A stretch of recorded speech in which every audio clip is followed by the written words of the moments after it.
नमस्कार. गरजा रायगड सात संवाद या वृत्तवाहिनीत आपलं स्वागत आहे. तर चला पाहूया आजच्या घडामोडी. सर्व मुस्लिम बांधवांना रमजान ईदच्या हार्दिक शुभेच्छा. रमजान ईद उत्साहात साजरा. पवित्र रमजान महिन्यात चंद्रदर्शन होईपर्यंत दररोज उपवास म्हणजे रोजे पाळले जातात. यामध्ये सूर्योदयापूर्वी अन्नग्रहण केले जाते. सूर्यास्तापर्यंत उपवास पाळला जातो.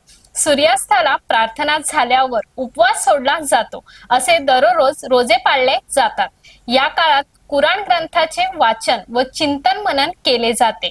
रमजान महिन्यातील रोजे संपल्यानंतर ईद येते.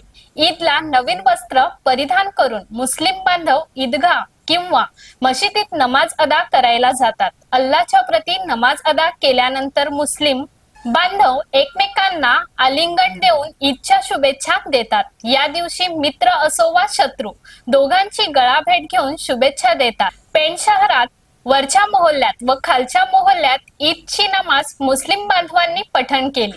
सकाळी 8च्या सुमारास वरच्या मोहल्ल्यात नमाज झाली, तर कसाई मोहल्ल्यात 8:30 वाजता नमाज पठण झाले. त्यानंतर सर्व मुस्लिम बांधवांनी एकमेकांना भेटून शुभेच्छा दिल्या. तर पेण पोलीस ठाणे आणि पेण शांतता कमिटी मार्फत मुस्लिम बांधवांना गुलाब पुष्प देऊन शुभेच्छा दिल्या.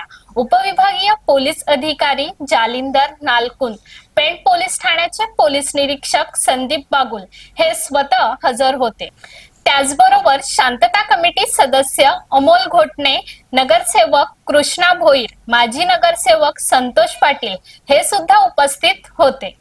तर अशाच अनेक ताज्या घडामोडी पाहण्यासाठी गरजा रायगड सात संवाद या वृत्तवाहिनीला सबस्क्राईब करून बेल आयकॉन वरती क्लिक करा. धन्यवाद.